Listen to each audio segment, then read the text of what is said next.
Hey you, let's talk about how you can crack that 5K a month income ceiling with copywriting this month.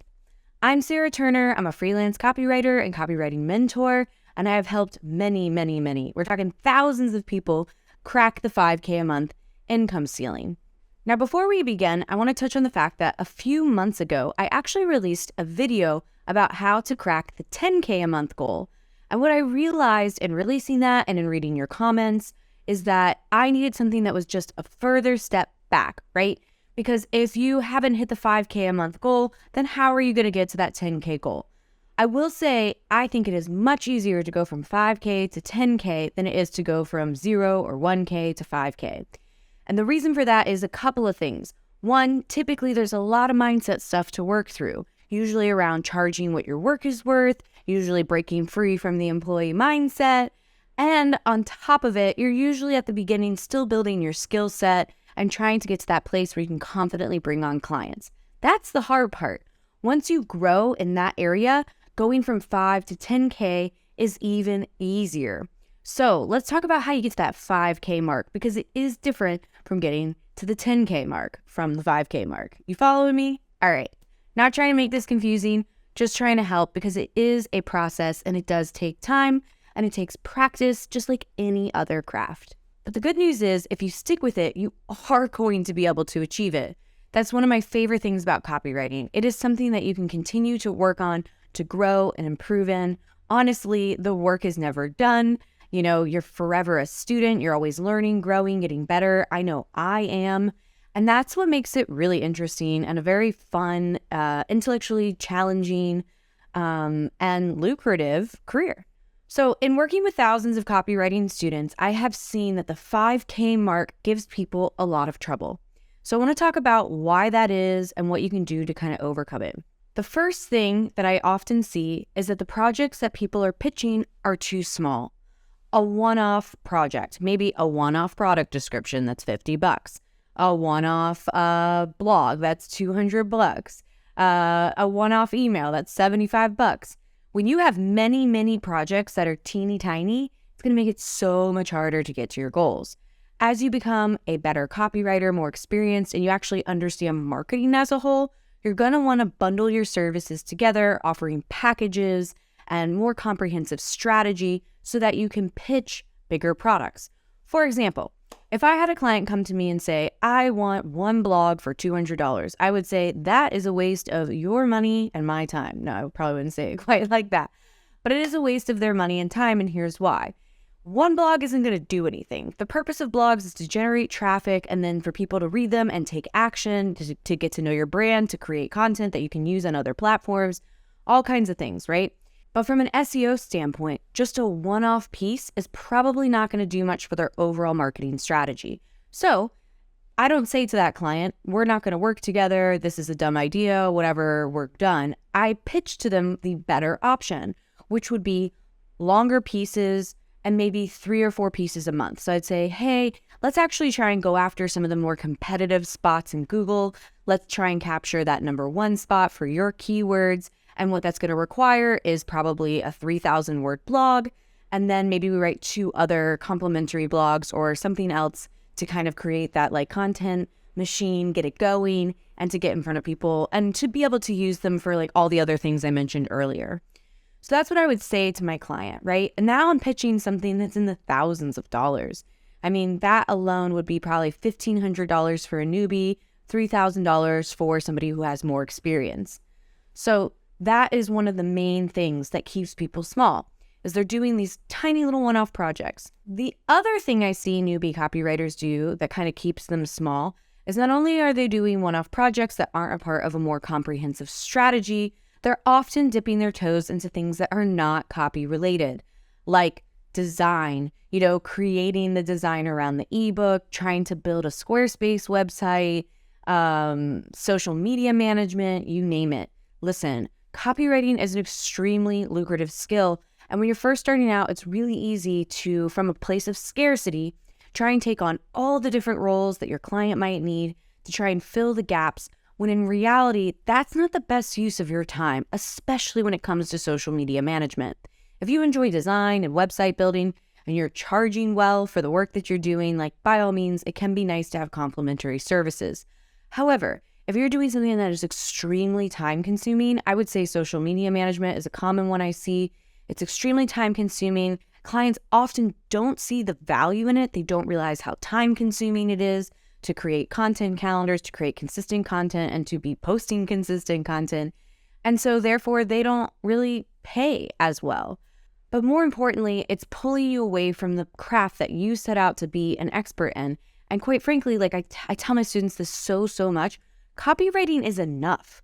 It is a skill set that can be done entirely on its own. It is so powerful, it is so impactful for a business, and it is so freaking important. You do not need to add complimentary services to account for, what your client thinks they need. So feel free to say no. Feel free to stick to just copywriting. As soon as I started doing that, I realized that I actually was able to earn more because I wasn't taking on all these tiny little tasks. That brings me to my next point. Another thing that I often see people including in their services, which are completely unnecessary and ultimately creates more work, unnecessary work, is doing things like uploading the copy on the back end. Listen, there are times where it might make sense for you to do that. If, for example, you decided that you are going to be an email copywriter and do all the automations on the back end of an email service provider, and that is your bread and butter, and you're going to be in charge of all the metrics and everything like that. That makes sense. But if you have a bunch of different clients who are asking you to update their websites, update their blogs, update, whatever it is, their social media, that is so extraordinarily time consuming. And when you multiply that by 5, 6, 7 clients, you are going to make it much more difficult for you to hit your financial goals. So again, the big picture thing so far is really thinking about how can I reduce the amount of teeny tiny tasks everywhere, which truly add up. Which brings me to my next point, having too much admin work. I cannot tell you the number of times I have seen copywriters overcomplicate the necessary admin, onboarding, and just things that they need to do to kind of get the job done. Some examples of that are, using project management software. Project management software can be so amazing and so helpful. I would say Monday is my favorite. I know people really love ClickUp. But it can also really quickly become something that takes away more time. Oftentimes, simplicity is the way to go. It's going to reduce the amount of time that you're stuck doing admin tasks. The other thing that I've seen a lot of newbie copywriters do to kind of shoot themselves in the foot is they have a really messy onboarding process. So if you feel like you're spending so much time going back and forth via email or phone calls with a client to just get started, you gotta look at what you're doing there, right? How can you streamline it? One of the ways that I streamlined my business after a little bit of time is to stop doing discovery calls. I still called it a discovery call, especially if I was cold outreaching to someone. I would say, hey, let's hop on a 15-minute call. We'll, see if this is a good fit, whatever. But once I got on the call, I would actually treat them as if they were going to be a client. And I would just ask all the questions I needed to be able to send them a proposal and to get started. As soon as they said, yes, this proposal looks great, let's move forward. That does two things. One, it reduces the need for a second call. Two, it also kind of puts in their mind that we're already working together, which I think really helps. And three, it gives me everything that I need to kind of just move forward if they say yes. And of course, you might have some follow-up questions for them. That's totally normal. So you go ahead and do that. But usually there are ways that you can simplify the onboarding process and the number of touch points you need with a client to really do a good job.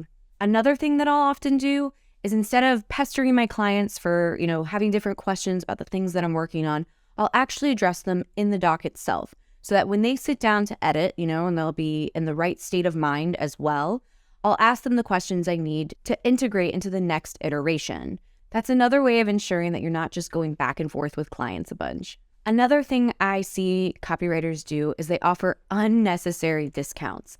Look, it's super helpful to offer somewhat of a discount for bundled services or for retainer work or recurring work because quite frankly, the benefit to you as a freelancer is some consistency in the income that you're bringing in. That's always going to help us sleep better at night. But You really don't need to unnecessarily discount your work. And I want to make sure that if you're here watching this video and you're wondering how to crack the 5K month, ask yourself, am I offering unnecessary discounts? Because oftentimes when I pop into a copywriter's proposal to see what they're offering, I'll see that they are including hefty discounts. So make sure that you're not doing that as well. Some other things that I often see are scope creep. Some copywriters I think are more prone to it than others.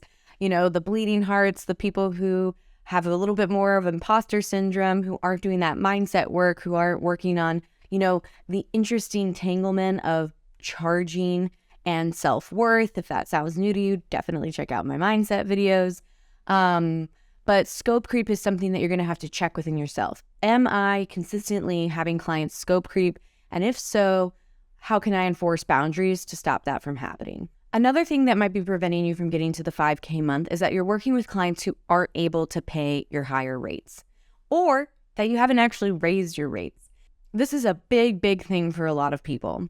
It's super common to get to a place where you're like, wow, I should be charging more than what I'm charging, but also being afraid that you'll lose those clients. What I encourage people to do when they are in that situation is to bring on a few, or one even, new client at your new rate. And then that will kind of validate the pricing that you are thinking of, changing everything to. And then systematically kind of going through your current clients and raising your rates. And going through knowing that, more often than not, when you explain the value or say, exactly why you're raising your rates, always giving them that why, they're going to come back and say, that's great. I totally understand, especially if you've built a relationship with them and you have some rapport. Students of mine are always so surprised when that happens, but it happens more often than not. The other thing that you've done in this situation is you've validated your new prices. So you'll know that if you need to go find a few more clients, you'll be able to do so at your newer, higher rates. The other thing that often happens is clients will come back and say, okay, I totally understand your need to raise your rates, but we're going to want less work from you, which quite frankly is a benefit for you. So that's okay. And maybe you just have to restructure your work together. Or maybe you pitch a proposal that is a whole package or a whole strategy that is far more impactful than what you're currently working on because you've learned more. That is another thing that can totally happen. And then, of course, sometimes you're going to pitch to someone and they're going to walk. But usually they're clients that you're okay with them leaving anyway. So we've really dug into what are some of the things that hold people back from hitting that 5K a month. Now I want to kind of go through what are the things that you can implement to break through that goal. The first is creating a project minimum. A project minimum is not necessarily something you're going to communicate with your client, but it's something that you're going to have in the back of your mind. And that's going to be a really helpful number for you to hold on to so you can ask yourself, does this meet my financial goals? If not, then I'm going to say no to it, right? It's kind of creating a boundary or drawing a line in the sand for yourself. For example, early on, my project minimum was like $150, $200. And I would say to myself, okay, if anything is below that threshold, I'm not going to say yes. Pretty quickly, though, I made my project minimum like $1,000 because if somebody came to me, like we talked about before, and said, I want a one-off thing, I would usually pitch back to them an actual strategy that would help them have more impact within their business. The next piece of advice I have for you is to raise your prices. And I really recommend you do it in the way I just suggested. Raise your prices, not necessarily with old clients first, but go out and find a new client at a higher rate. Validate that price. You'll be like, okay, there are people out there that will pay it and my work is worth it. It will feel really good and it will make you a little bit more confident to move forward in actually charging that rate with other clients, but also returning to your older clients and raising your rates with them as well. The next piece is to stop offering low paying or energy sucking services. So we kind of talked about this a little bit, but I really want to reiterate it. Stop offering one-off things, stop offering low-paying projects, stop taking on things that are not the role of a copywriter, like social media management, uploading things in the back end. You don't need to do that. I promise you. So stop offering it because it will really truly free up your time and give you, more attention and energy to focus on the higher value skill, which is copywriting. And then the other one that I included in there was to, release tasks that are energy sucking. If you hate a particular task in your business, stop doing it. That's it. It's as easy as that. Because energy is a dynamic resource. It's so important to remember this. If you do 100 energy draining tasks in a day, you are going to leave so zapped, so unfulfilled, and probably hating your life. But if you do 100 energy producing or energizing tasks every day, you're going to leave so much more fulfilled and excited. And that is honestly one of the best, biggest hacks that you can introduce into how you structure your business as a freelancer. The next one is to reach out for bigger clients. Reach out to clients who see the value in marketing. You're ready for it. The thing is more often than not, you're ready to stretch. So go ahead, do what you know works, reach out to them, offer to help, and you'll be so surprised. You're not going to really ever feel ready for that next big client. You should always be kind of pushing yourself outside of your comfort zone. And then, of course, the other thing we talked about is reducing, streamlining admin work, seeing where you can simplify things. Another one is buying yourself time and energy through maybe hiring a VA, a virtual assistant, or somebody who can help you with admin work. The next one I want to leave you with is take a step back from your business. Really, truly, take some time to reflect. What's working? What do I like doing? What do I dislike doing? What's energizing? What's draining? Ask yourself those questions, because sometimes we can get so wrapped up in our businesses that we don't take the time to look at the big picture. And that's when we realize we're kind of spinning our wheels, or we're unnecessarily draining ourselves, or we have a client that we really need to get rid of. And honestly, we make things more difficult for ourselves. So spend some actual time reflecting on your business and how you can improve it and make it better. And then finally, surround yourself with people who are doing what you're doing. I cannot emphasize this enough. Join a community, find an accountability partner, work with a mentor, talk with people who are at the income goal that you want to be at.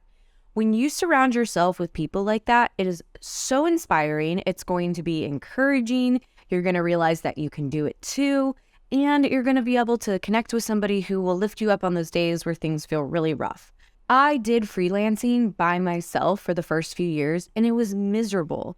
It is far, far better to get tapped into a community and to make friends, because oftentimes we're the only entrepreneur in our family, and our friends and family mean us well, but they just don't get it. They don't get what we're trying to do. And so they give us that well-meaning but fear-based advice that's coming from a place of unknowing. So surround yourself with people who are doing what you want to do. It's one of the best, fastest ways to level up. So I hope that helps. You can really, truly break through the 5K ceiling. It can happen very, very fast. And if that was helpful for you, go ahead and hit that thumbs up button. And please don't forget to subscribe. And of course, I love hearing what you guys have to say in the comments. It's how I come up with topics for the future. It's how I came up with this one. So thanks, guys. Have a lovely day. Bye.